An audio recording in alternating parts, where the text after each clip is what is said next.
Hello everyone! In today's video, I'll show you how to delete or merge sections in Google Forms. First, open your Google form and scroll to the section you want to merge.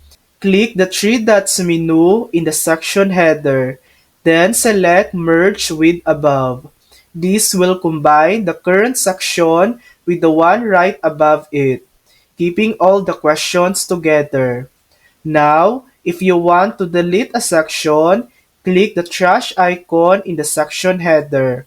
Google Forms will ask for confirmation since deleting a section will also remove all the questions inside it. If you only want to keep the questions but remove the section, merge them with another section first before deleting. And that's it. That's how to delete or merge section in Google Forms. Thanks for watching. If this video helped you, please like and subscribe for more helpful tutorials.